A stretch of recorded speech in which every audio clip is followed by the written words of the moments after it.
It's to my understanding, sir, that many people do not need to remove their hat. I'm asking about your situation. Explain it to me. Yes, I believe mine is similar because spiritually, I believe I lose power when I expose my head fully. So I prefer not to remove my hat because I feel like I need power in here. All right, at least Mr. Richmond's two cases, 24M 2519, 25M 1312. Mr. Richmond, come on, join your attorney, please.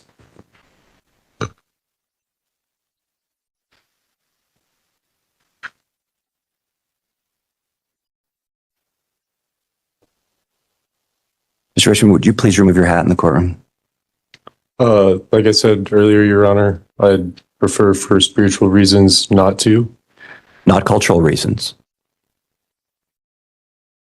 Cultural are spiritual reasons, are they not? Or spiritual are cultural. Would you describe that to me further? It's to my understanding, sir, that many people do not need to remove their hat. I'm asking about your situation. Explain it to me. Yes, I believe mine is similar because spiritually, I believe I lose power when I expose my head fully. So I prefer not to remove my hat because I feel like I need power in here. Okay. I'm going to order you one more time. I do not find that persuasive. In fact, I find it manipulative. I'm going to order you one more time to remove your hat out of respect for the court as I order anybody else so as not to treat you differently. I do not find your reasons to be persuasive. I'm going to order you to do it. And I just wanted to let you know that failure to comply, I will find you in direct contempt of court. Do you understand that? As long as you understand, you're asking me to yield my power spiritually in a literal sense. This is what you're doing. This is what you've done last time. This is what you guys always do. And, you know, I think that's really... I don't understand your answer. I'm ordering you to remove it again with you understanding the consequences. Do you understand the consequences of failure to remove your hat?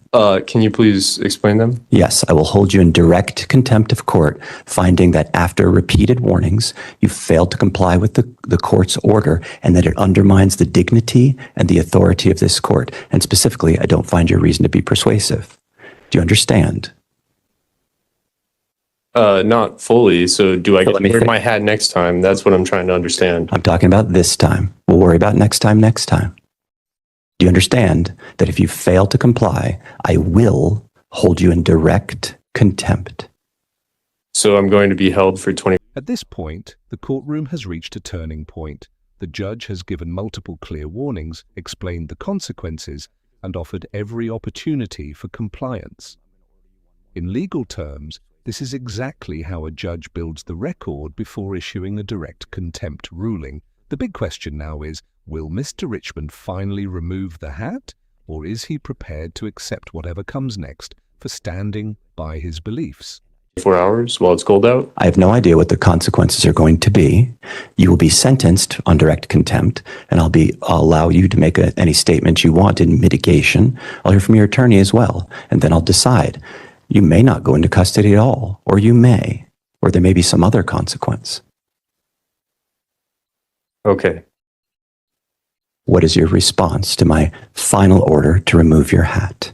Sir, I really insist on this, and I feel really strongly spiritually about it, and it's time for me to take the consequences of that. The court has now find that the defendant has been warned multiple times to remove his hat. He's been given sufficient notice and given a direct order, in fact, to remove his hat. He is explained, and the court finds it to be completely incredible, having even changed his explanation after talking with his attorney, explained his heartfelt, that's with air quotes, reason for not removing his hat. I find it to be incredible, manipulative, and in direct contempt of the court.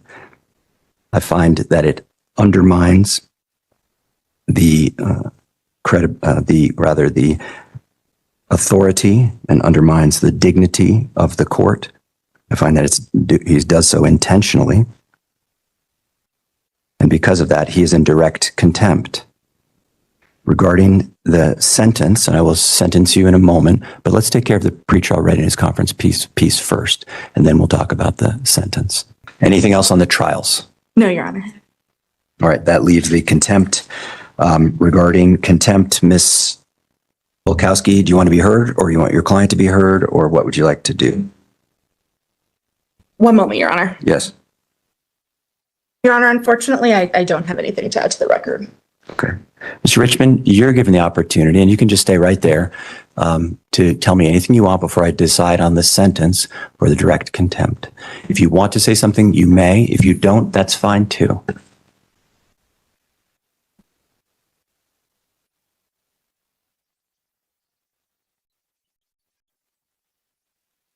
I don't want to say much, but I mean, all there is to say that it's like a religion to me. It's personal. It's The decision is in 1 day in jail for direct contempt of court. But notice something important. The judge isn't just handing down punishment.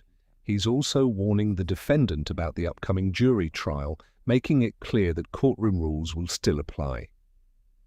This case raises an interesting question for everyone watching. Where should the line be drawn between personal spiritual beliefs and following a judge's lawful courtroom orders? Let us know what you think in the comments. semi-parallel to what a lot of religions and cultures believe. And if I embellish too much, then that would be, I believe, wrong. If you embellish, mean add more to it? Yeah, like that is part of my belief. Okay, I got it. And that is part of, call it spiritual, religion, cultural, I don't care what you call it. Okay, thank you. I'm not going to call it anything. I will note that you are wearing a traditional black winter hat that shows no signs of any cultural or religious affiliation, nor have you identified any other than a personal belief that you would like to wear a hat to maintain power. Again, I don't find that to be persuasive, as I've already said. Court, again, finding the defendant to be in contempt, direct contempt of court. I'll sentence you to 1 day in the Boulder County Jail. I was considering longer, but I just need to communicate to you that you can't do this, so I don't want to keep you in jail longer. Plus, it's a snowy day, as you said. Perhaps it's not all that punitive based on what you said. So I'll sentence you to 1 day in the Boulder County Jail. Deputies, please. My bigger concern is that we're going to have a jury on Tuesday. I'd encourage you to reevaluate your position, because I do not want you to wear a hat in front of the jury. Yeah. And be and be in direct contempt again. I don't want that to be disruptive, because that has, here it's just us, but that has the potential to be significantly more disruptive to the proceedings. You don't have to say anything about it at all. I just want to put you on notice that the rules remain the rules. You could talk to Ms. Bukowski about it if you want. You could say something too, but I just might be better to think about it and then talk to Ms. Bukowski.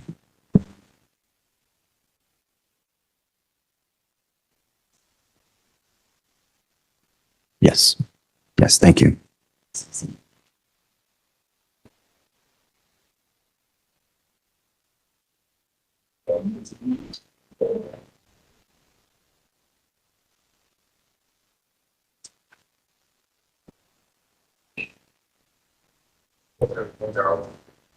As far as I recall. Deputy, yes, Deputy, Mr. Richmond, he's going into custody. Just wait for me, please. He's been very cooperative with me, other than the contempt piece.